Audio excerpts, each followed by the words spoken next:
आप देख रहे हैं रतिकांत सुमन को।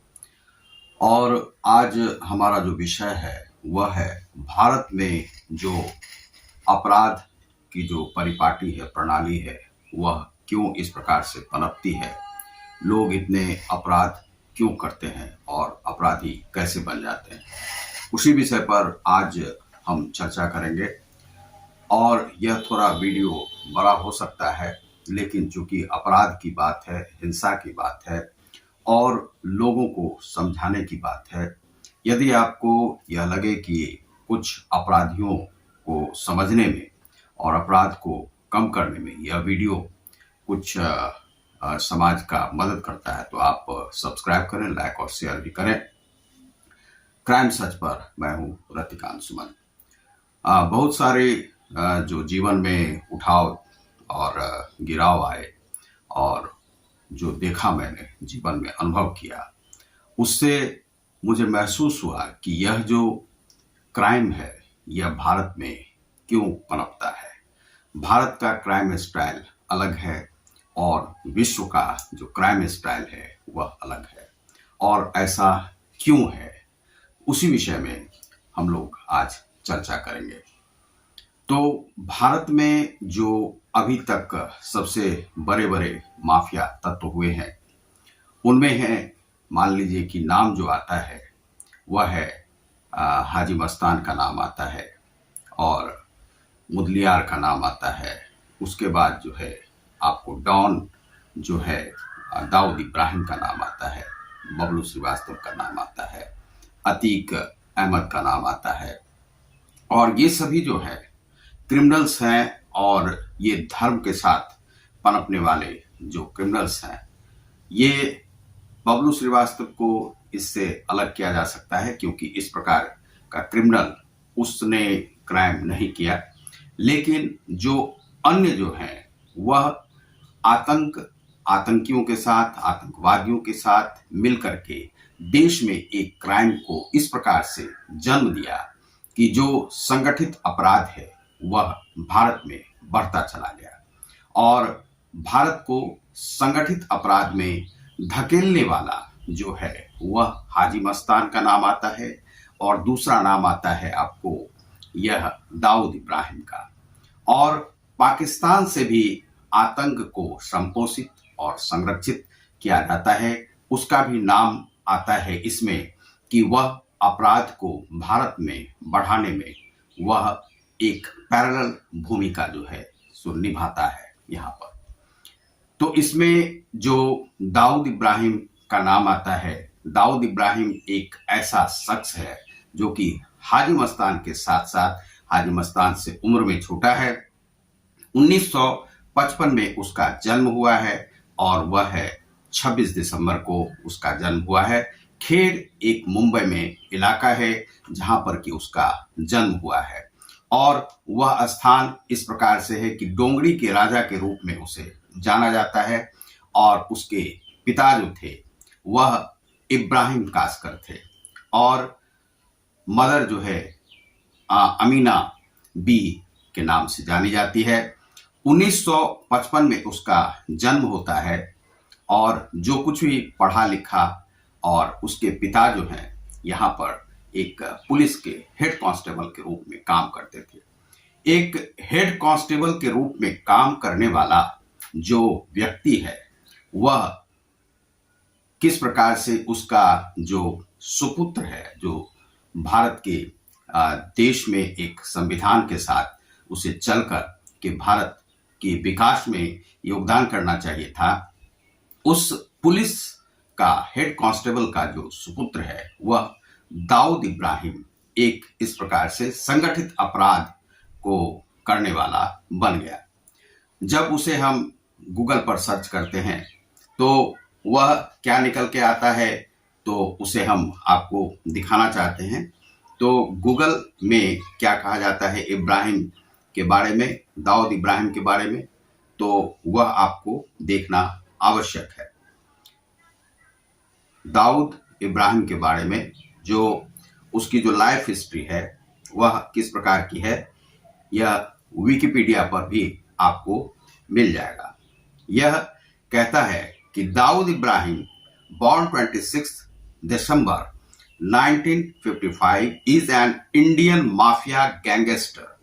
इंडियन माफिया गैंगस्टर है, ड्रग किंग पिन, ड्रग का जो है वह सप्लायर है, किंग है उसे माना जा सकता है। इस प्रकार से वह जो है ड्रग का सप्लायर भी है और उसे किंग के रूप में आप मान सकते हैं। तो इस प्रकार से वह है। दूसरा है कि and a wanted terrorist, terrorist है वह। दूसरा, from Dongri Mumbai he reportedly heads the Indian organized crime syndicate D Company, D Company के रूप में वह जाना जाता है, which he founded in Mumbai in the 1970s। यानी कि आप समझ जाइए कि जिसका जन्म 1955 में हुआ है और 1970s में 1970 में वह एक माफिया का किंगडम चलाने लगता है और डोंगरी का राजा बन जाता है। तो वही है वह।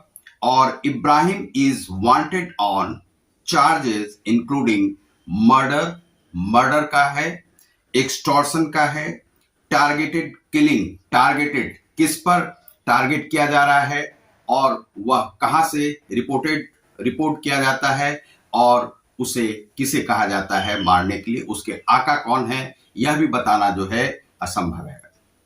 और वह मारता है, टारगेटेड किलिंग करता है। Drugs trafficking and terrorism, terrorism को वह चलाता है। अभी वह 67 वर्ष का है और ऑक्यूपेशन, उसका ऑक्यूपेशन गूगल बताता है। उसका ऑक्यूपेशन से यहाँ पर हमें जो है यह नहीं समझना चाहिए कि उसका कोई कार्य इस प्रकार से है।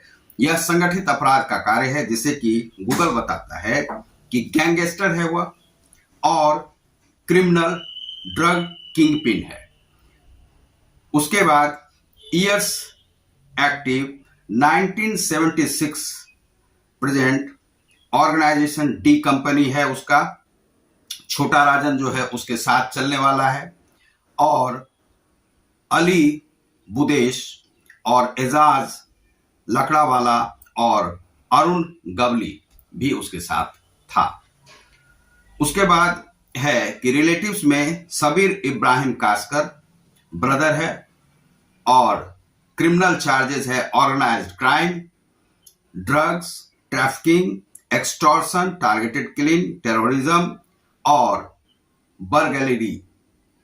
Wanted by India, United States of America, wanted since 1993 से वह जो है वहां पर। अब यहां पर 93 में क्या होता है, he was designated a global terrorist by India and the United states in 2003 with a reward of US $25 million on his head for his suspected role in the 1993 Bombay bombing.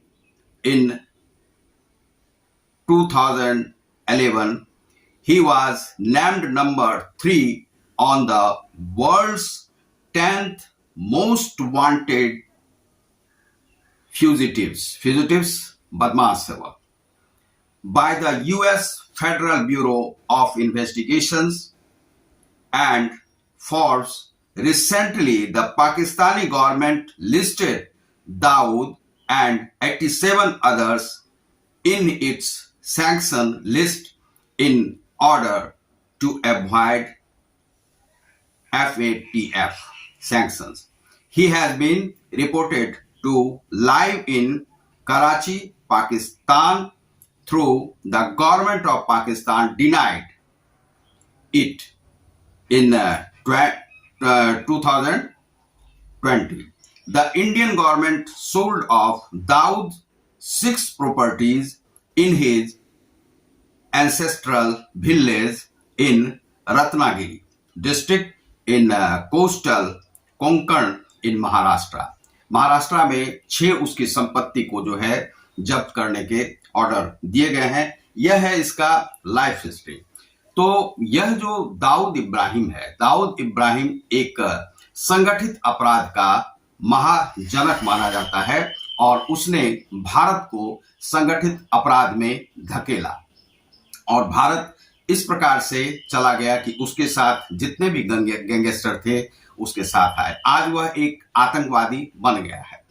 तो भारत में इस प्रकार का जो अपराध यहां पर होते रहा है, ये अपराधी यहां पर क्यों बनते हैं और आखिर इसका इलाज क्या हो सकता है। भारत अपराध की तो भूमि है नहीं, लेकिन फिर भी ये अपराधी यहां पर पनपते क्यों है और ऐसा क्यों देखा जाता है कि यहाँ जो मुस्लिम्स जो हैं वह ज्यादातर जो है अपराध में संलिप्त पाए जाते हैं। जितने भी अवैध कार्य हैं वह मुस्लिम्स कम्युनिटी के द्वारा क्यों किए जाते हैं। हाल ही में आपने देखा होगा कि अतीक अहमद की जो फैमिली थी, पूरी की पूरी फैमिली जो थी वह गैंग चलाने में ही लगी हुई थी। उन्हें यह कोई भी मयस्सर नहीं था कि वह किसका कत्ल कर रहा है, किसे मारने जा रहा है, और वह सुपारी किलिंग इस प्रकार से करता था और सुपारी किलिंग में वह मास्टरी हासिल किया हुआ था। लगभग जो है सो मानिए कि यह तो 100-150 का ही वह दिखाया जाता है, लेकिन जो है 1000 से ऊपर किलिंग्स उसने किए होंगे। इस प्रकार से जो अतीक अहमद है, इस प्रकार से आप उत्तर प्रदेश की भी जो पृष्ठभूमि देखेंगे अपराध में सबसे आगे है। ऐसा क्यों है? क्योंकि वहां पर जो मुस्लिम्स हैं वह इस प्रकार से अपना किंगडम वहां चलाते हैं और यह अपराध भारत में क्यों पनपता है उसी पर यह चर्चा है। तो दाऊद इब्राहिम ने इस संगठित अपराध को चलाने में वह जो है भारत को धकेल दिया। एक नहीं उसकी कई बीवियां हैं और केवल वह मुंबई में नहीं है, भारत के कई क्षेत्रों में उसकी बीवियां हैं। कब वह आता था, कब वह जाता था, किसकी किलिंग्स करता था, किसे क्या ऑर्डर देके जाता था, यह भी भारत सरकार को पता नहीं रहता था, या पता रहता भी था तो वह पैसे पर बिके हुए लोग थे। उसका जो लीगल जो संपत्ति बताया जा रहा था आज से 5 वर्ष पहले, वह 1000 करोड़ से ज्यादा की थी और इलीगल जो संपत्ति थी उसकी कोई गिनती नहीं है। आज वह पाकिस्तान के कराची में रहता है, लेकिन भारत सरकार उसे अभी तक लाने के लिए कोई कदम आगे नहीं बढ़ा पा रही है। यह एक अपराध को जन्म देने वाला इस प्रकार से दाऊद इब्राहिम यहाँ पर एक बहुत बड़ा डी कंपनी का जो है मालिक है और उसने बहुत लोगों को अपराधी भारत में बनाया। आज यदि अपराध की आप बात करते हैं तो बहुत सारे लोग आपको दाऊद इब्राहिम की ही बात बताएगा कि दाऊद इब्राहिम ही भारत का सबसे बड़ा जो गैंगस्टर था और वह एक टेररिज्म को जन्म देने वाला, फंड देने वाला, कश्मीर में भी आतंक को प्रश्रय देने वाला और मुस्लिम आतंकवाद को आगे बढ़ाने वाला वह दाऊद इब्राहिम था। जैसा कि हमने आपको गूगल के भी उसमें दिखाया कि यूएस ने उसे इस प्रकार से देखा है कि वह एक तीसरे नंबर का आतंकवादी है विश्व का और उसे हम आज पकड़ने में जो है अक्षम है और उसे पकड़ नहीं सकते। छोटा राजन को लाया जा चुका है और इस प्रकार से ये अपराधी। तो एक ही अपराधी नहीं है। दूसरा है कि हम जो विषय आज यह है अपराध से, तो अभी हम देखते हैं कि लॉरेंस बिश्नोई का नाम आता है। लॉरेंस बिश्नोई भारत में अभी वह 29-30 साल का एक लड़का है जिसे आप देखते होंगे कि बराबर उसकी जो सूचना आती है और कोई कनाडा से फोन कर रहा है, कोई उसका भाई भी कर रहा है। तो ये सभी जो हैं यह एक कांस्टेबल के ही सुपुत्र हैं। तो दाऊद इब्राहिम भी कांस्टेबल के सुपुत्र थे, हेड कांस्टेबल के, और लॉरेंस बिश्नोई भी हेड कांस्टेबल के सुपुत्र हैं और वह भी इस अपराध की दुनिया में कैसे कदम रखता है। और अपराधी इस प्रकार से क्या समाज ही बनाता है, क्या देश उसे बनाता है? नहीं, ऐसा नहीं है। समाज उसे कुछ भी नहीं बनाता। दरअसल क्या है कि यह एक मेंटेलिटी होती है, और यह मेंटेलिटी उन लोगों की होती है, क्योंकि आप जब क्राइम की दुनिया को देखेंगे तो क्राइम की दुनिया में क्या है कि पहले छोटे छोटे जो चोर उचक्के होते हैं वह चोरी आदि करते हैं। चोरी आदि करने के बाद भी उसे प्रश्रय मिलने लगता है, वो उसे कोई पकड़ नहीं पाता है, पुलिस भी नहीं पकड़ पाती है, और उसे इसी प्रकार से छुट्टा समाज में छोड़ दिया जाता है। तब धीरे धीरे करके वह देखता है कि हमें तो कुछ कहा नहीं जा रहा है। उसके बाद उसके कदम बढ़ने लगते हैं, फिर थोड़े थोड़े छीन झपट का भी जो है वह कार्य करने लगता है। उसके बाद डकैती से वह प्रवेश कर जाता है संगठित अपराध में, और यह संगठित अपराध जो है बढ़ते बढ़ते इस प्रकार से स्मगलिंग, और दूसरा आ जाता है कि जैसे हथियार की तस्करी जो है उसका एक मार्ग नेपाल है भारत में, और भारत में जो भी हथियार लाए जाते हैं वह चाहे बर्मा के सीमा से आए, या नागालैंड के सीमा से आए, या आपको नेपाल बॉर्डर से बिहार में प्रवेश करवाया जाता है। इस प्रकार से उत्तर प्रदेश से भी नेपाल का जो बॉर्डर लगता है वहां से जो है हथियार की तस्करी भारत में की जाती है। और कुछ जो है वह समुद्र के रास्ते से वह मुंबई और कलकत्ता आदि में भी पहुंच जाता है, और श्रीलंका से जो आतंकवादी वहां पर जो समूह थे उनके भी माध्यम से भारत में वह स्मगल किया जाता है। ये सभी संगठित अपराध के समूह है। दूसरा है कि ड्रग्स में इतने लोग आज लगे हुए हैं कि हमें लगता है कि भारत का लगभग 21% जो आबादी है वह इसमें संपोषित हो रही है, कहीं ना कहीं से उससे धन अर्जित कर रही है, और इसे फैलाने में अपना सहयोग कर रही है, चाहे वह पान का गुटखा हो, या नशे का जो भी सामान हो, या अफीम हो। इस सब की जो तस्करी है भारत में 21% लोगों के द्वारा की जा रही है, और ये सभी संगठित अपराध के ही रूप में भारत में किया जा रहा है। और इसे कम करने का सरकार जितना भी प्रयास करती है, लेकिन सरकार उसमें सफल नहीं हो पाती है। उसका कारण यह है कि यह जो संगठित अपराध है उसमें केवल जो सामान्य जो नागरिक हैं वही नहीं लगे हुए हैं, इसमें ऐसे लोग भी लगे हुए हैं जो कि आपको जो पुलिस वर्ग से आते हैं, और कुछ इस प्रकार से बड़े बड़े अधिकारी भी लगे हुए हैं। हाल में जब आपने देखा होगा कि मुंबई में सुशांत सिंह हत्याकांड की जो बात आई थी, जिसमें कि रिया चक्रवर्ती को पकड़ा गया था, शोभिक को पकड़ा गया था, सिद्धार्थ पिठानी को पकड़ा गया था। ये सभी जो लोग थे ये सभी ड्रग्स एडिक्ट्स थे। शोभिक का जो नाम आया है 11 महीने पहले, यह बताया गया है कि रिया चक्रवर्ती और शोभिक जो है वह एक ड्रग पैडलर था, और ड्रग की सप्लाई, ड्रग में उसे धकेलने वाला जो था वह शोभिक चक्रवर्ती ही था। और इस प्रकार से जो रिया चक्रवर्ती पार्टी को ऑर्गेनाइज करती थी, और वहां पर ड्रग्स एडिक्ट्स वहां पर आते थे, और ड्रग्स में पूरी तरह से धकेलने वाली रिया चक्रवर्ती थी। और सिद्धार्थ पिठानी भी ड्रग्स एडिक्ट था, ड्रग्स लेने में उसका सहयोग करता था, और ये सभी बातें वहां पर खुल के आई थी। और उसमें बहुत सारी बातें इस प्रकार से थी कि जो वहां के जो गृह मंत्री का भी नाम इसमें आया था भ्रष्टाचार में, और उसमें जो पुलिस के कमिश्नर थे उसका भी उसमें नाम आया था। पुलिस कमिश्नर को खैर वहां से अभी कहाँ है पता नहीं, लेकिन अनिल देशमुख 1 वर्ष का कारावास से भी उन्हें निकाल दिया गया है। लेकिन ऐसे भ्रष्टाचारियों के लिए, जैसे मान लीजिए कि कोई गवाही नहीं मिलती है, और सरकार करे भी तो करे क्या, सीबीआई करे तो करे क्या, क्योंकि गवाही मिल नहीं पाती है, और ये सभी भ्रष्टाचार है। तो जो अपराध है वह अपराध भारत में इसी प्रकार से पनपता रहा है। अब जैसे मान लीजिए कि सुशांत सिंह की हत्या हो जाती है, अब हत्या पर जो आपको सीबीआई को जो वहां पर लूज फॉल्स मिला, या जो भी वहां पर पॉइंट मिले जिससे कि वह यह बात मानी जा सकती थी कि उसकी हत्या किस प्रकार से की गई, लेकिन वह सारे जो सबूत थे उसे मिटा दिए गए।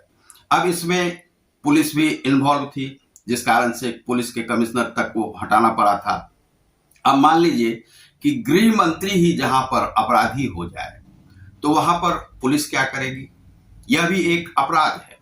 राजनीति में जाना कोई यह नहीं है कि आप राजनीति में गए तो देश की सेवा ही कर रहे हैं। बहुत सारे जो अपराधी इसमें चले आते हैं राजनीति में, वह देश को क्या दे सकते हैं? जो भ्रष्टाचारी जो चले आते हैं राजनीति में, वह देश को क्या दे सकते हैं? अपराध छोड़कर कुछ दे नहीं पाएंगे, क्योंकि वे संगठित रूप से जो संगठन उन्होंने बनाया है वह अपराध की बेस पर वह कायम है। और वही अपराधी जो है देश में इस प्रकार से आपको संगठन को चलाने लगते हैं, जो कि आपको अपराध से ही होकर काजल की कोठरी है, और काजल की कोठरी से निकलते हुए वो पूरा कालिक कूद कर निकलता है, लेकिन हम उसे दूध के धुले ही समझते हैं, क्योंकि हम समझ नहीं पाते हैं कि वह एक अपराधी प्रवृत्ति का है, राजनीति में आ रहा है, देश को वह कुछ दे नहीं पाएगा, देश को वह देगा तो केवल हत्या देगा और अपराध ही देगा, ड्रग्स ही देगा और हथियार ही देगा, जिससे कि क्राइम में वृद्धि होगी और देश क्राइम के उस दलदल में फंसता चला जाएगा। जिस प्रकार से कि आज अफगानिस्तान की स्थिति है, अफगानिस्तान में इस प्रकार से हुआ कि वहां पर जो ड्रग्स और हथियार की तस्करी होने लगी और वही तालिबानी बन गए।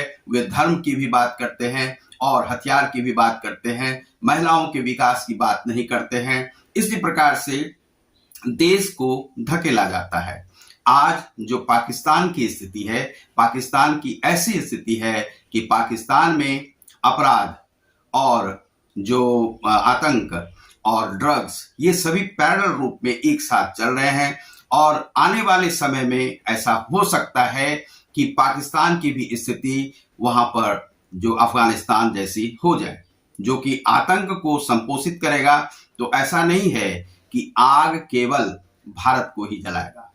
आग यदि आप लगाना जानते हैं तो कभी भी वह चिंगारी आपके घर को भी जला सकती है, और जिसके घर शीशे के होते हैं वे दूसरे के घरों में पत्थर नहीं फेंका करते हैं। इस प्रकार से हमें जानना चाहिए, जो कि बहुत सारे देश ऐसा नहीं समझते हैं।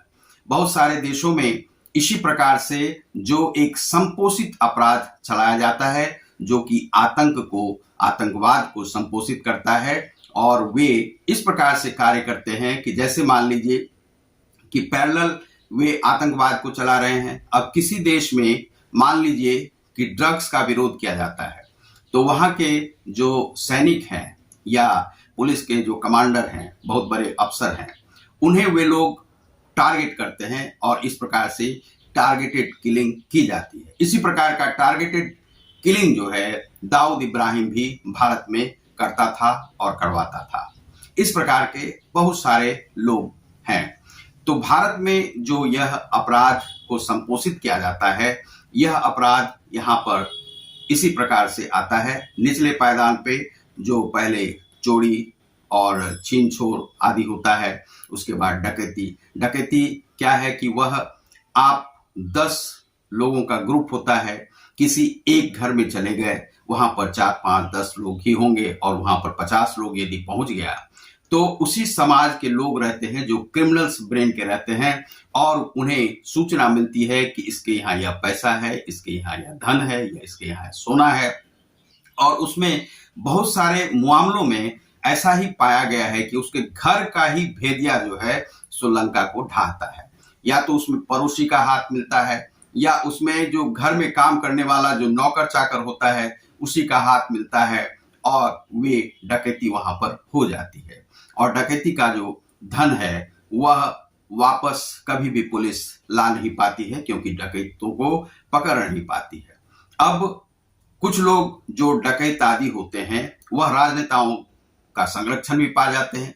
जो अपराधी प्रवृत्ति के जो राजनेता होते हैं वह इस प्रकार से कार्य करते हैं कि इस प्रकार के जो क्रिमिनल्स को हैं पाल कर रखते हैं और डर भय आदि का समाज बुनते हैं, और उसी डर भय से उन्हें वोट भी मिलता है, क्योंकि वे वोट बैंक होते हैं।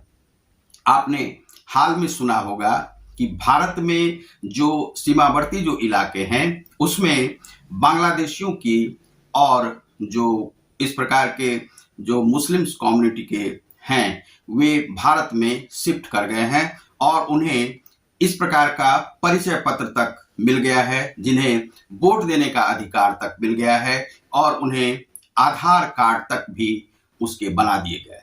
किस प्रकार से बने?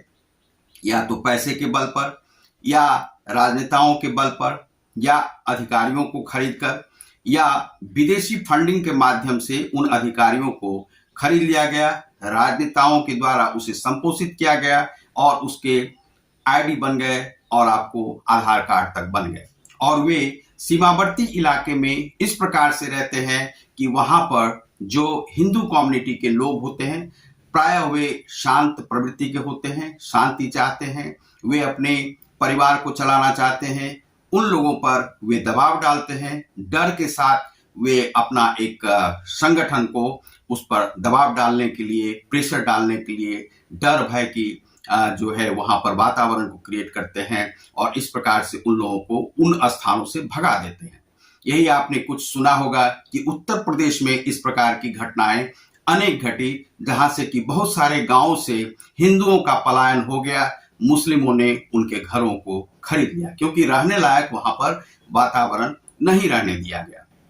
यह एक अपराध को संपोषित किया गया है और अपराध को संपोषित करके वहां से उन लोगों को खदेड़ दिया गया। यह इस प्रकार से संगठित अपराध है जिसमें कि एक धर्म प्रविष्ट कर जाता है और उसके जो अपराधी प्रवृत्ति के जो लोग होते हैं वे इस प्रकार से वहां पर डर और भय का वातावरण क्रिएट करते हैं और शांत प्रवृत्ति से जीने वाला, अपने परिवार को पालने वाला वहां पर रह नहीं पाता है। कोई भी ऐसा नहीं चाहेगा कि उसका जीवन इस प्रकार से अंधेरे में जाए और इसलिए वह उन स्थानों को छोड़ करके भाग जाते हैं। तो हाल में आपने देखा होगा कि बहुत सारे गांवों से इस प्रकार से हिंदुओं का पलायन हुआ था, जिसमें योगी जी ने ऐसा कार्य किया कि उन लोगों को वहां पर रखने का, फिर से पुनर्वासित करने का प्रयास करवाया और किया। इस प्रकार से आदित्यनाथ ने वहां पर कार्य किया। तो ऐसे गांव केवल उत्तर प्रदेश में नहीं है, ऐसे गांव भारत के कई इलाकों में हैं जहां पर कि आप धीरे धीरे जैसे सीमावर्ती जो लगभग इस प्रकार से 9-10 जिले बिहार के हैं जहां पर कि मुस्लिमों की आबादी जो है बढ़ती चली गई।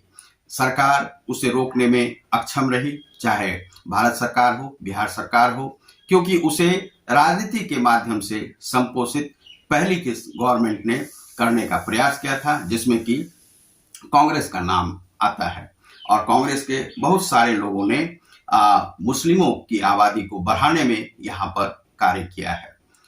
अभी इस प्रकार से एक बात की जाती है जो कि मान लीजिए सिविल एक प्रकार के कानून की बात की जाती है कि एक ही प्रकार का कानून हो हिंदुओं के लिए और मुस्लिमों के लिए।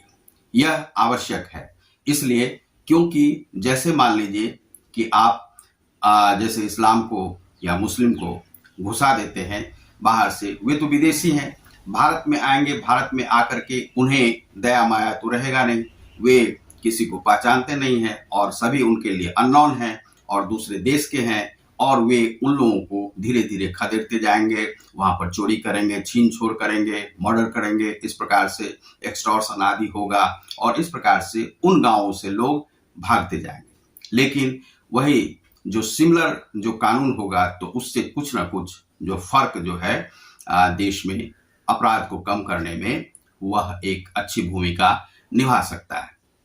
अपराध को कम करना आवश्यक है। अब इसमें हम बात करते हैं कि ये सभी लोग अपराधी क्यों बन जाते हैं। अपराध करते हैं, अपराधी बन जाते हैं, तो बहुत सारे इसमें देखे गए कि कुछ लोग ऐसी सामाजिक व्यवस्था से त्रस्त होकर के अपराध के जगत में प्रवेश कर जाते हैं। कुछ लोग बेरोजगारी के कारण से इस अपराध जगत में प्रवेश कर जाते हैं। कुछ लोगों के साथ ऐसा हादसा हो जाता है जैसे कि लॉरेंस बिश्नोई के साथ इस प्रकार से हुआ कि उसकी गर्लफ्रेंड को जलाकर मार दिया गया, तो वह भी इस प्रकार से उस दर्द को सह नहीं सका और वह एक अपराधी बन गया। और जैसे मान लीजिए कि बबलू श्रीवास्तव एक पढ़ा लिखा लॉ का स्टूडेंट रहते हुए ऐसा इसलिए हुआ क्योंकि उसे अपना एक वर्चस्व कायम करना था उस समाज में, जो समाज उसे दबा रहा था, और वह भी सताया हुआ था उन्हीं गैंगस्टरों के द्वारा जो कि अन्य जाति के थे, और वह एक शांत प्रवृत्ति की जाति से बिलोंग करता था, तो उसे इसमें कूद जाना पड़ा। लेकिन जब हम बात करते हैं उन लोगों की, चाहे वह हाजी मस्तान हो, तो हाजी मस्तान ने अपने गुरु से यही सीखा कि हमें यही करना है, और हमें भारत में यह अपराध के साथ, ड्रग्स के साथ और राजनेताओं के साथ मिलकर के वही अपराधी ड्रग्स को बेच करके राजनेताओं को वोट बैंक बनाते हैं और उन्हें धन मुहैया करवाते थे, और राजनेता दिल्ली तक पहुंच जाते थे। यह जो है एक हिस्ट्री है। और उसके बाद इसमें ऐसे जो दाऊद इब्राहिम आए, वह बहुत ही रूप में इस प्रकार से राजनीति तक में प्रभावित करना शुरू कर दिया, और धन के माध्यम से राजनेताओं को भी खरीद फरोख्त उसने शुरू कर दी। और आज वह कराची में बैठा हुआ है। बम्बई कांड के बाद, बम कांड के बाद वह यहाँ से भाग गया, और भागने के बाद वह दुबई और पाकिस्तान में छिपता रहा। अभी यह जो हाल फिलहाल का है कि उसे यह बताया गया है कि उसे गैंग्रीन है, और वह शुगर का, बहुत ही अति शुगर का वह मरीज है, और वह कराची में ही अभी रह रहा है। लाहौर और कराची के बीच में ही पाकिस्तान में वह रहता है। कभी कभी इलाज करवाने के लिए वह बाहर भी जाता है। तो इस प्रकार से उसका यह रिपोर्ट है। अब यह है कि यह जो है रिपोर्ट कोई यह नहीं है कि हमारे ही पास आई है, यह रिपोर्ट जो है अखबार आदि सब जगह पे मिल जाएंगे आपको। तो इस प्रकार से ये जो अपराधी है, यह जो संगठित अपराध को चलाने वाला है, ये इसने एक अपराध को एक नया रूप दिया, और उस रूप में इसने जो है एक्सटॉर्शन और सीधे साधे लोगों को, जो बिजनेसमैन थे और जो बिल्डर्स थे, उसे इसने धमकी देना शुरू किया और उससे पैसे वसूली करना शुरू किया। फिल्म स्टारों में, फिल्म में भी अपना पैसा लगाया और फिल्म स्टारों को भी धमकी देना शुरू किया, और उन लोगों ने इसे पैसा देना शुरू किया और अपना प्रोटेक्शन मनी भी इसे देता था। इस प्रकार से इसका अपराध इस प्रकार से चमकने लगा। यही प्रोटेक्शन मनी जो है, यह भारत में अपराध की जड़ है। यह प्रोटेक्शन मनी केवल मुंबई में नहीं चलता है। आप चाहे शिवसेना में भी आप देखेंगे कि बहुत सारे इस प्रकार से हुए हैं। कोई शिवसेना से आए, दाऊद से निकल करके शिवसेना में घुस गया, कोई शिवसेना छोड़ करके दाऊद के गैंग में चला गया और गबली गैंग में चला गया, और वह वहां पर प्रोटेक्शन मनी और एक्सटॉर्शन मनी दोनों लेना शुरू किया। लेकिन यह केवल मुंबई में नहीं है, महाराष्ट्र में नहीं है, यह भारत के हर कोने में, हर जगह पर यह प्रोटेक्शन मनी ली जाती है। चाहे राजनेताओं को दी जाती है, या कोई इस प्रकार से पुलिस विभाग को दी जाती है, या यही प्रोटेक्शन मनी जो है उन लोगों को दी जाती है जो बड़े बड़े गैंगस्टर होते हैं। तो हर जगह पर यह गैंगस्टर जो है सक्रिय है, वह कार्य करता है और डरा धमका करके हर लोगों को चलता है। आपने देखा होगा कि जब आसाम में इस प्रकार की घटना घटी, तो आसाम में इस प्रकार से वहां पर अपराध बढ़ता चला गया कि वह आतंक का स्वरूप ले लिया, और वहां पर यह जो है बिजनेस को, सभी राइवल थे आपस में, वह चाहता था कि उसका बिजनेस चले, वह चाहता था कि उसके प्रोडक्ट बिके। इसी प्रकार से आतंकवादियों को खरीद करके, और उससे कभी उसको रोका जाता था, कभी अपने को बढ़ाया जाता था, कभी वह उसको रोकता था। इसी प्रकार से आतंक का जो है जो वहां पर बोलबाला हो गया आसाम में। इसी प्रकार से जहां जहां भी आतंकवाद घुसा है, इसी व्यापार को प्रभावित करने के लिए, विकास को प्रभावित करने के लिए, हथियार आदि की सप्लाई के लिए, ड्रग्स की सप्लाई के लिए, घर घर तक ड्रग्स को पहुंचाने के लिए।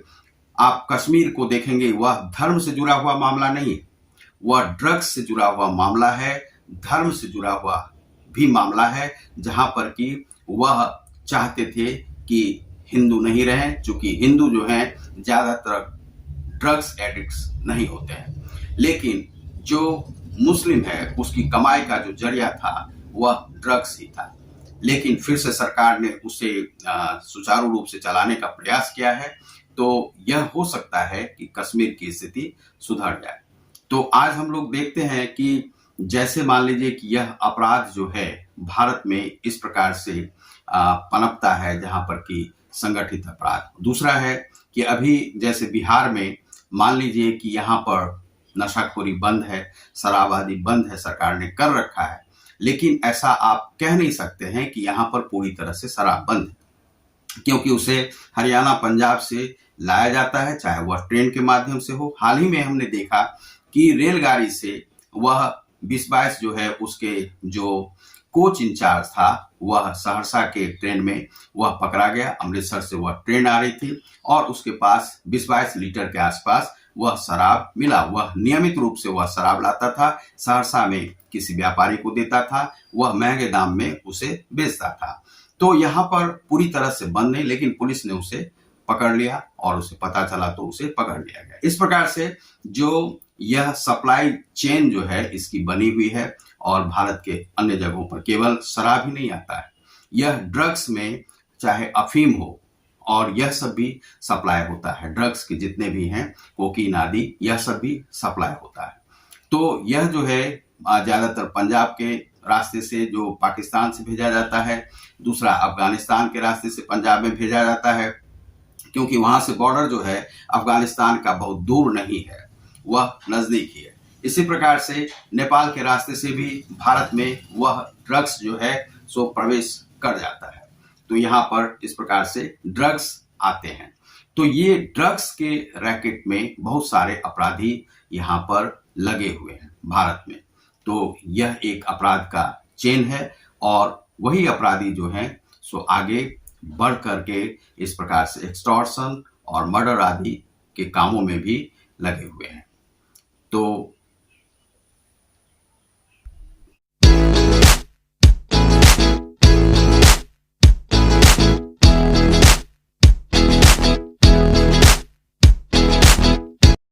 भारत में अपराध ब्यूरो एक रिकॉर्ड ब्यूरो है जो अपराध के विषय में क्या कहता है वह हम आपको बताना चाहते हैं।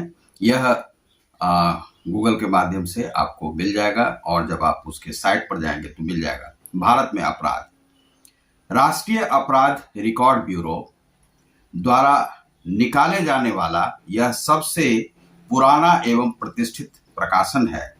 रिपोर्ट के लिए राज्य अपराध रिकॉर्ड ब्यूरो द्वारा जिला अपराध रिकॉर्ड ब्यूरो से डाटा संग्रह किया जाता है एवं संदर्भ के अंतर्गत वर्ष के अंत में राष्ट्रीय अपराध रिकॉर्ड ब्यूरो को भेजा जाता है। बड़े शहरों और इसमें आधार पर 10 लाख या उससे अधिक जनसंख्या वाले शहरों से अलग से डाटा संग्रह किया जाता है। अब इसमें भारतीय दंड संहिता एवं विशेष तथा स्थानीय कानून के मुख्य मदों के अंतर्गत रिपोर्ट में इन अपराध शीर्षों के अंतर्गत गिरफ्तार व्यक्तियों का आयु, ग्रुप, वार और लिंग का ब्यौरा भी उपलब्ध है।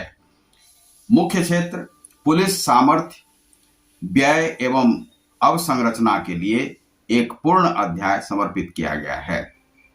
अब इसमें क्या है कि ये आर्थिक अपराध है और उसके बाद अपराध करने के अभ्यास एवं रेलवे में अपराध को अलग अध्यायों में दिया गया है। रेलवे में भी अपराध, अपहरण एवं व्यपहरण की कुल जनसंख्या के संबंध में महिलाएं एवं लड़कियों तथा बच्चों की सूचना अलग से दी गई है। अब इस अपराध में भारत में अपराध जो 2021 है उसे हम देखते हैं। इसमें क्या कहा गया है कि जैसे मान लीजिए कि यह कहता है कि वाहन एनसीआरबी रिपोर्ट को आप राष्ट्रीय अपराध रिकॉर्ड ब्यूरो की आधिकारिक वेबसाइट पर जाकर के आप उसे सर्च कर सकते हैं। और दूसरा है कि इसमें जैसे कि मान लीजिए the national crime records bureau is an Indian government, और यह बताती है कि भारत में किस प्रकार से अपराध होते हैं। तो यहाँ पर जो अपराध में बताया गया है कि जो भारत में जो अपराध रिकॉर्ड ब्यूरो है, इसमें बहुत सारी जो घटनाएं हैं वह जो आ जाती है पुलिस के पास, तो पुलिस उसे जो है डाटा को वह सरकार को दे देती है। लेकिन यहाँ पर अपराध ब्यूरो का भी यह कहना है कि वे अपराध भी यहाँ पर बहुत सारे ऐसे हैं जो यहाँ पर रिकॉर्डेड नहीं हो पाते हैं। जो रिकॉर्ड में आ जाते हैं उसे तो यह बता सकता है कि 1 लाख है या 2 लाख है, और इस प्रकार से अनेक जो केस हैं अभी अवलंबित हैं, वह केस पर जो है सो बात भी न्यायालय में नहीं हो पा रहा है और बहुत सारे केस इस प्रकार से पड़े हुए हैं। तो वह जो अपराध है जो कि वहां पर नहीं आ पाता है, इसमें कैसी कैसी घटनाएं हैं। जैसे मान लीजिए कि बलात्कार, अभी आपने एक नया शब्द सुना होगा जिसमें कि यह है कि मान लीजिए कि मुस्लिम लड़के हैं और किसी हिंदू लड़की को फंसा करके उससे विवाह कर लेता है और फिर तलाक भी दे देता है, या मर्डर आदि की घटनाएं इस प्रकार से होती हैं। यह जो है देश में बढ़ रहा है, यह चाहे केरल में हो, उत्तर प्रदेश में हो या बिहार आदि में भी हो। बिहार आदि में थोड़ा कम है, लेकिन बहुत ज्यादा जो है हर इलाकों में इन घटनाओं की बढ़ोतरी हो रही है। तो ये सभी जो अपराध हैं, बलात्कार की अनेक सारी घटनाएं होती हैं, और जो कुछ इस प्रकार से भी रिपोर्ट है कि लगभग 3 मिनट में इस प्रकार से एक बलात्कार की घटना भारत में हो जाती है। और इस प्रकार से बलात्कार के लिए है, मर्डर के लिए भी है, मर्डर भी इस प्रकार से होते हैं, एक्सीडेंट के लिए भी है। कुछ एक्सीडेंट में ऐसे भी देखे गए हैं कि इस प्रकार के एक्सीडेंट होते हैं जहां पर कि जानबूझ करके वह सुपारी किलिंग के रूप में कर दिया जाता है। तो कुछ शहरों में, जो बड़े बड़े शहर हैं, वहां पर सुपारी किलर भी रहते हैं, और वे सुपारी लेकर के, सुपारी किसे कहा जाता है, तो सुपारी में वह है कि वह एक किसी के द्वारा उसे पैसा दे दिया जाता है, वह उसका रोजगार है और धंधा है। तो कुछ ऐसे अपराधी हैं जो कि इन अपराध को रोजगार के रूप में लेके चलते हैं।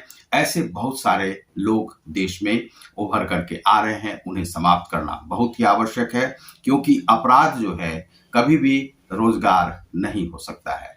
अपराध का जो है वह फांसी ही हो सकता है, और अपराध जेल की ओर ही ले जाता है। अपराध कभी भी आपको एक मंजिल तक नहीं पहुंचाएगा। तो जो लोग इस अपराध की क्रिया में संलिप्त हैं, उन्हें यह समझना चाहिए कि एक आध्यात्मिक जीवन ही आपको वह दे सकता है जिससे कि आप अपने देश का विकास कर सकते हैं, अपने जाति का, अपने समाज का, अपने परिवार का विकास कर सकते हैं। आप उस अपराध के माध्यम से किसी की हत्या तो कर सकते हैं, लेकिन उससे आप चाहेंगे कि आपका जीवन संपोषित हो, संरक्षित हो और अच्छा बने, ऐसा कभी भी नहीं हो सकता है। क्योंकि अपराध कभी भी आपको सृजन तक नहीं ले जा सकता है। सृजन वही होता है, वही करता है जो कि रचनात्मक व्यक्ति है। क्या यह अपराध एक रचनात्मक क्रिया है? नहीं हो सकती है। जो लोग सोचते हैं कि हम आतंकवादी बन करके, देश को तोड़ करके हम एक नया देश बना लेंगे, वह कभी नहीं बना सकते हैं। चाहे आप खालिस्तान की बात कर लें, तो खालिस्तानी कभी भी वह नया देश नहीं संरक्षित कर सकता है, संरचना कर सकता है, बना सकता है। इसलिए क्योंकि किसी भी देश को तोड़ करके आप एक नया देश नहीं बना सकते हैं। जो तोड़ने वाला होता है वह तोड़ ही सकता है, और देश एक बार टूटा तो टूटते टूटते खंड खंड हो जाता है। जैसे आप एक उदाहरण के रूप में आप देख सकते हैं कि भारत से कितने देश बने हैं, बहुत सारे। बर्मा भी भारत में ही था, वह बर्मा चला गया। इधर पाकिस्तान टूटा, पाकिस्तान टूट करके बांग्लादेश बन गया। अब मान लीजिए खालिस्तानी है, खालिस्तान की मांग करते हैं, तो क्या वह खालिस्तान को लेकर के, अब खालिस्तान को लेकर के जाएंगे तो खालिस्तान भी कई खंडों में टूट जाएगा। क्योंकि वहां पर क्या है कि विचार का नहीं मिलना एक क्रिया हो सकती है, और विचार नहीं मिले तो उससे आप घर को तोड़ दें, परिवार को तोड़ दें, आप उससे देश को तोड़ दें, तो वह देश कभी भी नहीं चल सकता है। क्योंकि विचार तो अनेक हो सकते हैं। हो सकता है कि कोई विकृत मानसिकता का व्यक्ति हो और वह देश को तोड़ना चाहता हो, उसे लगता है कि इसी में सुख मिलेगा और वह देश को तोड़ देगा। तो वह यदि देश को तोड़ देता है तो वह एक विकृत मानसिकता का ही व्यक्ति हो सकता है। लेकिन आप विकृत मानसिकता वाले लोगों को भी नहीं रोक सकते हैं, उन्हें पागलखाने भेज सकते हैं। लेकिन पागलखाने यदि वह नहीं जाए, वह इतना बली हो, संगठित अपराधी हो और संगठित अपराध को चलाने वाला एक विकृत मानसिकता का लोग हो, जैसे कि खालिस्तान तो छोड़ दीजिए, आप चले जाइए अफगानिस्तान में, अफगानिस्तानी जितने भी तालिबानी हैं वे सभी एक विकृत मानसिकता के लोग लगते हैं और वे महिलाओं पर किस प्रकार से जुर्म करते हैं और वे अपने जुर्म को एक धर्म का ताना बाना देते हैं कि उसका धर्म यह कहता है और तालिबानी फरमान जो है वे जायज मानते हैं। तो इस प्रकार से क्या है कि वे एक अपराध को धर्म की आड़ में बढ़ावा देने लगते हैं। क्या महिलाओं को जीने का हक नहीं है? क्या बच्चों को जीने का हक नहीं है? क्या उन्हें शिक्षा का अधिकार नहीं है? क्या पढ़ने का अधिकार नहीं है? क्या अपना नया घर बसाने का अधिकार नहीं है? क्या अपना नया परिवार बनाने का अधिकार नहीं है? क्या विवाह करने का अधिकार नहीं है? तो हम मानव होते हुए भी कैसे अपराधी बन जाते हैं? यह मानवीय गुण है। मानवीय गुण जैसे ही जन्म लेता है तो जन्म लेने के बाद वह आगे बढ़ेगा, बढ़ते हुए अपने जीवन को संपोषित करेगा, जीवन को विकसित करेगा, वह अपना भी विकास करेगा, दूसरे का भी विकास करेगा, संगठन को लेकर के एक ओर चलेगा जिससे कि देश का कल्याण हो, राष्ट्र का कल्याण हो और विश्व का भी कल्याण हो, इस ब्रह्मांड का भी कल्याण हो। क्योंकि प्रकृति का नाश करके हम किसी देश को नहीं चला सकते हैं, किसी ब्रह्मांड को नहीं चला सकते हैं, किसी पृथ्वी को नहीं चला सकते हैं। हम पर्यावरण को यदि संरक्षित करेंगे तो ही हमारा जीवन यहाँ पर रहेगा। लेकिन उसी पर्यावरण को यदि हम खंडित करने लगते हैं तो हमारा जीवन यहाँ पर नहीं चलेगा। तो इसलिए हम अपराध को यदि बढ़ा करके चलते हैं, अपराधी बन जाते हैं, तो हम पहले तो अपने देश का कल्याण नहीं कर सकते हैं और अपराध के साथ चलते हुए हम इस पर्यावरण का भी कल्याण नहीं करते हैं, क्योंकि हम हत्या में संलिप्त हो जाते हैं। जियो और जीने दो का जो सिद्धांत है उसे हम लेकर के नहीं चलते हैं, क्योंकि प्रकृति का सिद्धांत यही है कि जियो और जीने दो, और इस सिद्धांत को लेकर के यदि हम नहीं चलते हैं तो हमारा जीवन समझिए कि व्यर्थ है, बेकार है। ऐसे व्यक्तियों का इस दुनिया में रहना ही बेकार है, उन्हें रहना ही नहीं चाहिए। और चाहे वह आतंक के मार्ग से जाता हो, चाहे ड्रग्स के माध्यम से जाता हो, शराब के माध्यम से जाता हो, हत्या के माध्यम से जाता हो, किसी भी माध्यम से वह किसी की भी संरचना को समाप्त करता है, चाहे प्रकृति की या व्यक्ति की या देश की, उसे इस संसार में रहने का अधिकार नहीं है। और उसे जब तक समाप्त नहीं किया जाएगा तब तक यह संसार शांति से नहीं चल सकता है। इस संसार को एक विकास की आवश्यकता है, जिस विकास को लेकर के आगे बढ़ा जा सकता है। तो हम यदि देश में आगे बढ़ने लगते हैं तो हमारा देश आगे बढ़ता है, हम आगे बढ़ते हैं तो कई लोगों को साथ लेकर के आगे बढ़ते हैं और इससे हमारा देश का नाम होता है, हमारा देश विश्व में चमकता है। जिस प्रकार से आज अमेरिका ने अपने को लेकर के आगे बढ़ाया और व्यापार को ध्यान में रखा, तो वह एक पुराना लोकतंत्र के रूप में जाना जाता है और भारत एक सबसे बड़ा लोकतंत्र है। आज हम कदम ताल करके आगे बढ़ना चाहते हैं अमेरिका के साथ भी, और हमारे भी लोग जो हैं वह सुखी बन रहे हैं। क्योंकि कुछ राजनीति में जब फेरबदल होती है, ऐसे ईमानदार लोगों का प्रवेश होता है, तो हमारा देश आगे बढ़ता है, अपराध से हमें मुक्ति मिलती है। और अपराध को बढ़ाने वाला सबसे बड़ी जो जड़ होती है वह होती है राजनीति और राजनेता। राजनेता यदि अपराधी होगा तो कभी भी यह समाज जो है सुरक्षित नहीं होगा, वह देश बेचवा होगा और देश को बेच के खा जाएगा, और देश को बेचने वाला जो है वह सबसे बड़ा अपराधी है। और इस प्रकार से आतंक को वही राजनेता जो है सुपुर्द कर देते हैं और फिर कहते हैं कि आतंक बढ़ रहा है, और उसमें जो है विदेशियों को। पहले हम अपने देश को भी तो सुरक्षित करें, तब हम विदेशियों को देखें। लेकिन अपने देश को हम सुरक्षित कर नहीं पाते हैं और हम बात करते हैं विदेशियों की। तो हमें सबसे पहले अपने देश को भी सुरक्षित करना चाहिए। उन अपराधियों को भी यहाँ पे एलिमिनेशन जो है वह आवश्यक है और अपराध को समाप्त करना आवश्यक है। हिंसा मुक्ति अभियान को लेकर के हमने जो है वह एक चलाया था फेसबुक पर, हिंसा मुक्ति अभियान। तो हिंसा मुक्ति अभियान क्या है कि आपको हिंसा से मुक्त रहना चाहिए। अब मान लीजिए कि मंदिरों में बलि की प्रथा है। मंदिर क्या है? एक शांत जगह है, वहां पर बलि प्रथा नहीं हो, बलि प्रथा को समाप्त किया जाए, क्योंकि जीव को जीने का अधिकार है। आप वहां पर जीव को ला करके वहां पर मारते हैं, वह नहीं होना चाहिए, मंदिरों में नहीं होनी चाहिए।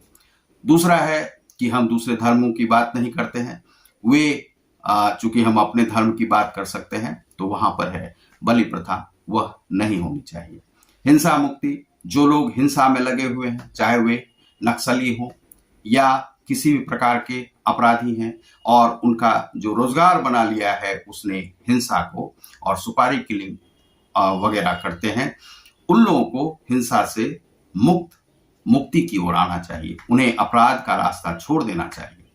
तो अपराध का रास्ता ये क्यों नहीं छोड़ पाते हैं? क्योंकि वे अपने जीवन को नहीं समझते हैं और उसे आध्यात्म ही यह एक ऐसा मार्ग है जो कि आपको जीना सिखाता है। आपके पास पैसे की यदि कमी है, आप यदि भूख से मर रहे हैं, तो क्या अपने भूख को मिटाने के लिए दूसरे को मारना क्या आवश्यक है? नहीं, आप स्वयं मर जाएं, यही आध्यात्म सिखाता है।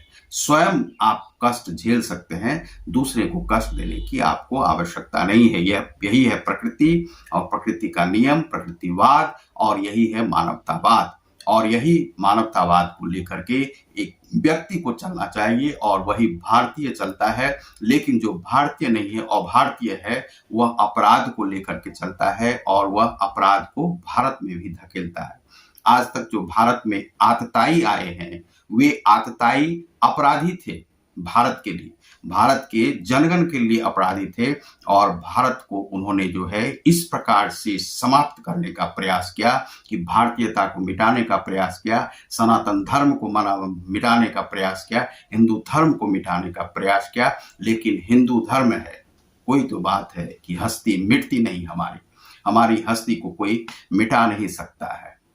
और यह जो हमारा यह कारवां है वह चलता ही रहेगा इसी प्रकार से, और अपराध से हम मुक्त इस समाज को अवश्य करेंगे। ऐसा है कि एक आदमी टूटेगा और अपराध पूरी तरह से कभी भी समाप्त नहीं हो सकता है समाज में, लेकिन उसी व्यवस्था को बनाए रखने के लिए पुलिसिंग की भी व्यवस्था आवश्यक है और मिलिट्री सैनिक की भी व्यवस्था इसीलिए आवश्यक है, और वही लोग इसे समाप्त करेंगे। क्योंकि मान लीजिए 2-4 लोग इस प्रकार के अपराधी बन जाते हैं, तो अच्छी पुलिसिंग की व्यवस्था, ईमानदार पुलिसिंग की व्यवस्था आपको उससे मुक्ति दिला सकता है और हिंसा मुक्ति अभियान में वह मदद कर सकता है। नक्सली जितने भी लोग हैं, वे सभी अपने रास्ते से भटके हुए लोग हैं। उन्हें राजनेताओं का प्रश्रय हो जाता है, विदेशी फंडिंग के माध्यम से वे इस प्रकार के कार्य को अंजाम देने लगते हैं।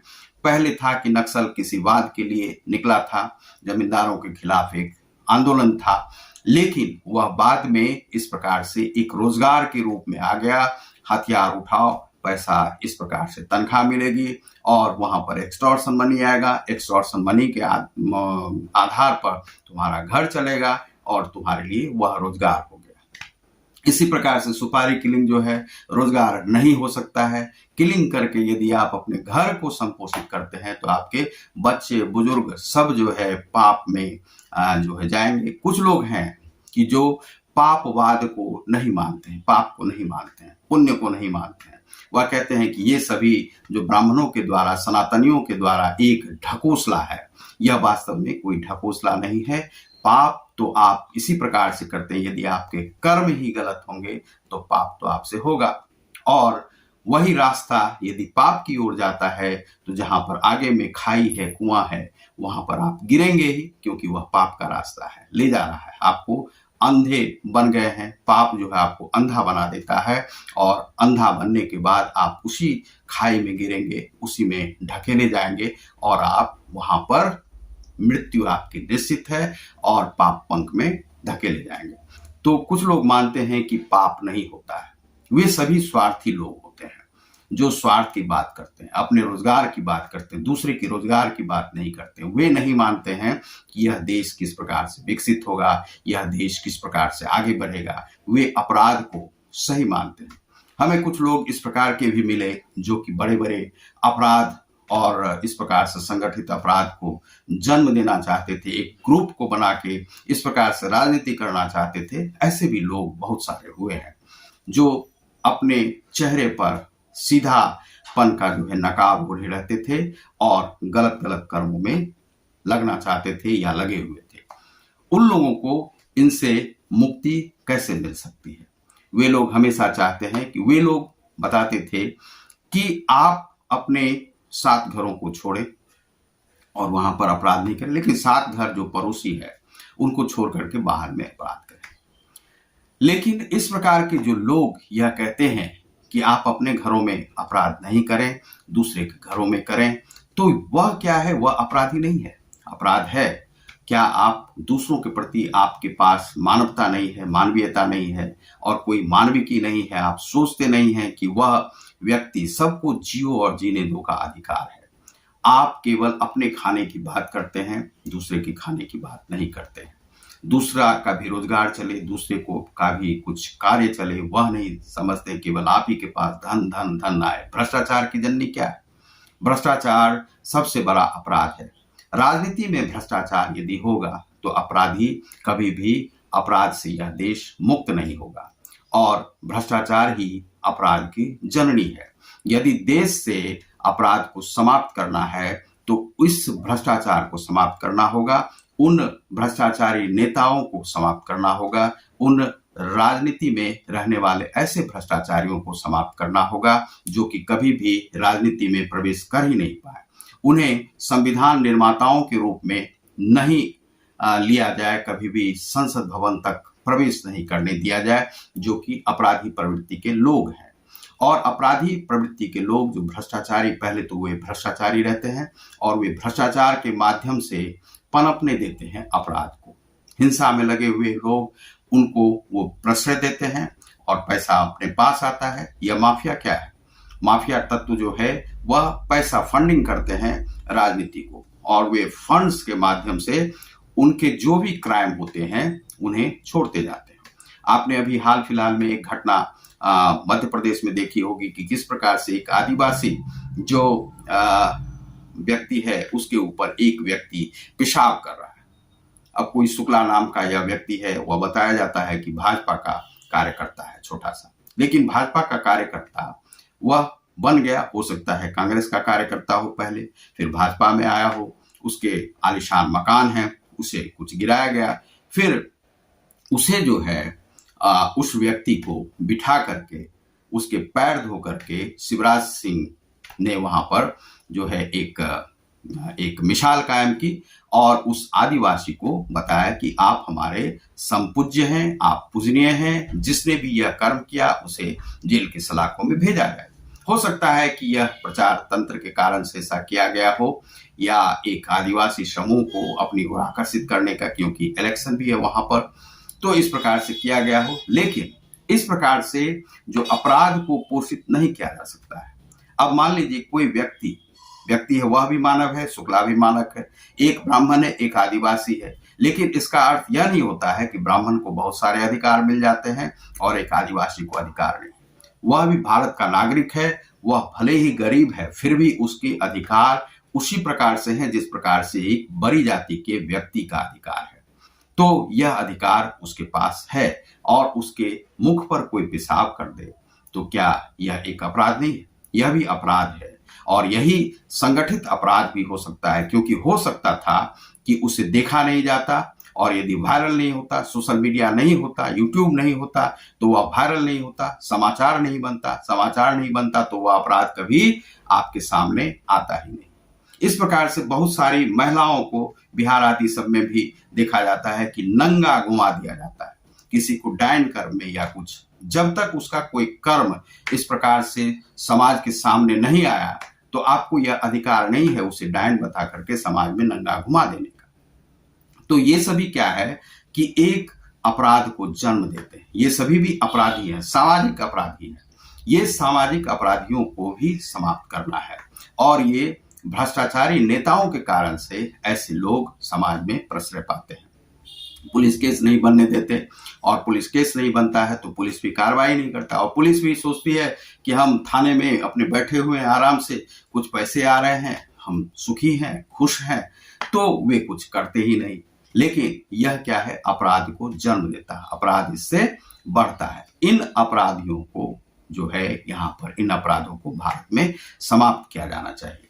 तो जो ड्रग्स का जो सप्लायर है उनके चेन को तोड़ना आवश्यक है, माफिया और संगठित अपराध के चेन को तोड़ना आवश्यक है और शराबबंदी करनी जहां जहां पे आवश्यक है उन्हें किया जा सकता है, करना चाहिए। दूसरा है कि जो तस्करी का है उन्हें रोका जाना चाहिए। जो हिंसा में लगे लोग हैं, सुपारी किलिंग्स आदि करते हैं, उनके लिए एक केवल जेल की सलाखें हैं वहां पर होना चाहिए। चोरी आदि, डकैती आदि को भी जो अंजाम देते हैं उनके लिए जेल है और जो मर्डर, खून आदि करते हैं उनके लिए फांसी की सजा ही आवश्यक है और उन्हें किया जा सकता है। बलात्कारियों के लिए भी फांसी की सजा ही आवश्यक है और उन्हें दिया जा सकता है, लेकिन यह फुल प्रूफ हो, यह नहीं कि कोई निर्दोष इसमें फंसे। निर्दोष को भी फंसाने के लिए बहुत कार्य होते हैं। कुछ लोग ऐसे होते हैं जो कि प्रशासनिक रूप से निर्दोषों को इसमें फंसा देते हैं और वे कभी उससे निकल नहीं पाते हैं, तो वह आतंकवादी नहीं बनेगा, नक्सली नहीं बनेगा तो क्या बनेगा। इसीलिए ऐसे लोगों को नहीं फंसाएं और उन्हें आतंक का रास्ता नहीं दिखाएं, जिससे कि वे समाज में नए रूप में एक आतंक को जन्म दें। तो आप देख रहे हैं क्राइम सच, मैं हूं रतिकांत सुमन। यह वीडियो कुछ लंबा हुआ है और बहुत बहुत धन्यवाद आपको। आपको यदि लगे कि यह समाज के लिए एक जरूरी यह प्रसंग था तो आप इसे सब्सक्राइब करें, लाइक और शेयर करें, अपने दोस्तों को भी बताएं देखने के लिए, और आप क्राइम से मुक्त हों और अपराध से मुक्त जीवन को जिएं, मानवतावाद को मानें और मानविकी के साथ चलें और इस देश को आगे बढ़ाने में एक योगदान करें। इसी से आपका देश बढ़ेगा, आपका राष्ट्र बढ़ेगा, आपका हिंदू बढ़ेगा, हिंदू राष्ट्र बनेगा। बहुत बहुत धन्यवाद। नमस्कार।